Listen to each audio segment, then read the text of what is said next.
also.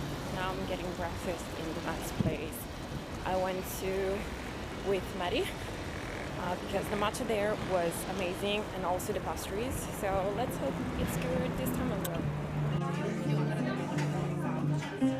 Copenhagen, being the amazing city that it is, gave me a lot to think about. There's something I can really explain about finding myself in a country that speaks so much to me, even though I don't know the language. I had a lot to journal about how grateful I was to be there, and for the past 3 days, about the friendships I made and the things I learned of myself.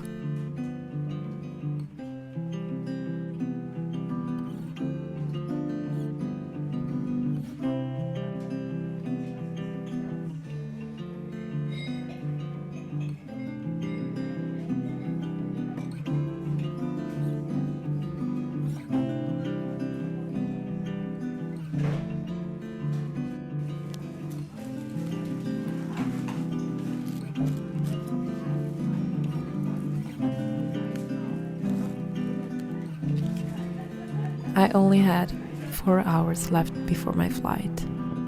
So what I did was booking a last-minute visit to the National Gallery of Denmark and decided to let myself fall in love with the museum all over again.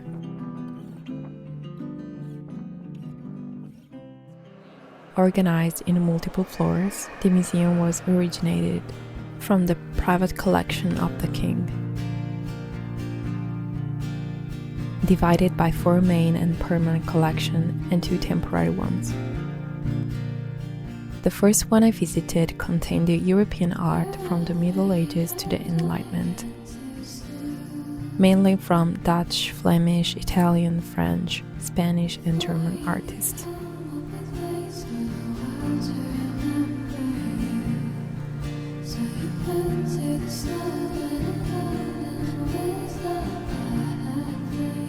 My favorite painting from this era was probably The Fall of the Titans, in this big saloon where I found myself alone and ready to contemplate.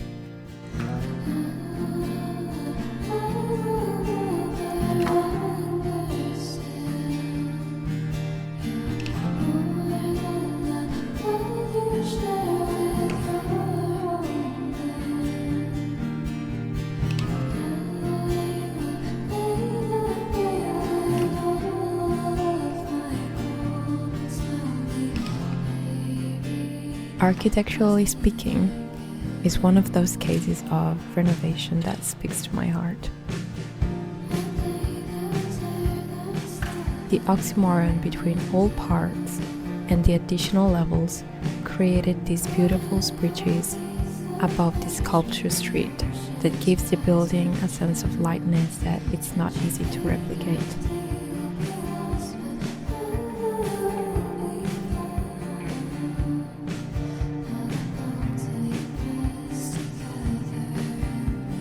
On the other side, the gallery contained Danish and international art from the 1900s that consists in a collection of sculptures, paintings, abstract art, and even some interactive pieces.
out of all those rooms, Dressed in Green was definitely my favorite painting.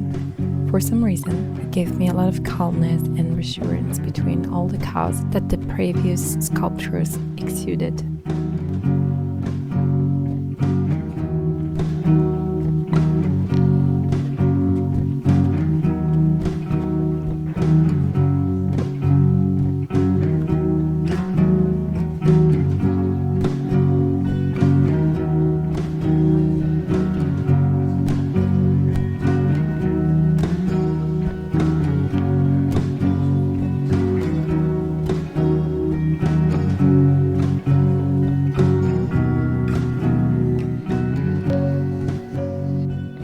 The third part I visited contained the Danish and Nordic art of the Golden Age and the beginning of modern art.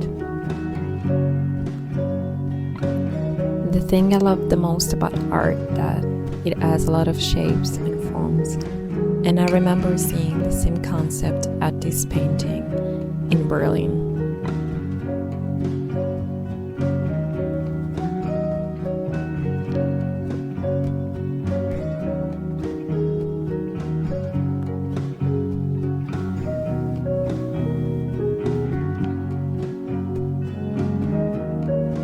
Going to the French art of the early 1900s, we can find Matisse, one of my favorite artists ever.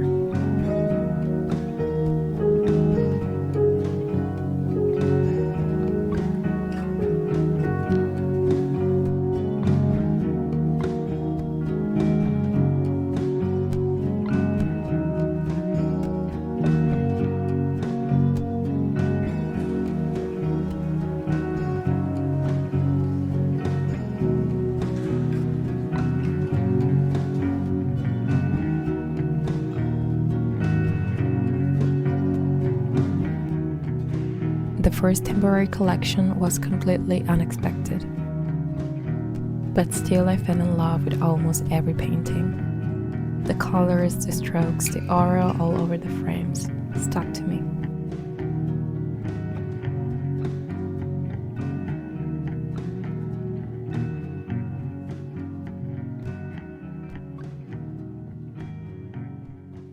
Lastly, but not last, a multitude of sculptures and drawings from Alberto Giacometti. Voilà, courbe, mène de l'œil, tout décoloré, tout décoloré de là. Pourquoi? Probablement parce que quand je te regarde, je regarde plutôt les yeux que la bouche, le bout du nez, non? Enfin, si on regarde un visage humain, on regarde toujours les yeux. Même quand tu regardes un chat, tu regardes. Et c'est ce qu'on voit bien alors. Et même quand tu regardes un aveugle, tu regardes à la place des yeux, comme si tu sentais les yeux derrière. Et pourtant, c'est ce que tu parviens le moins facilement, comme tous les peintres, les sculpteurs, à rendre. Bien sûr, c'est ce qu'on regarde plus communément. Oui, parce que l'œil, dans un particulier, qu'il est fait comme une ombre entière que le reste du visage. Si tu veux, toutes tes formes sont plus ou moins floues, sont très floues. Le bout du nez, c'est à peu près un déchiffrage, parce que par contre, l'œil est bel et bien comme un objet très précis, comme un objet optique presque. Alors, l'expression du regard est faite au fond de tout ce qui n'est pas le regard. Tout ce qui n'est pas l'œil. Il y a une espèce de regard. Mais le curieux, c'est que si tu fais l'œil précis, tu risques d'abolir exactement ce que tu cherches, c'est-à-dire le regard. C'est-à-dire que Dieu ou le regard. Thank you for making it around till now. I'm grateful for each one of you. See you next week.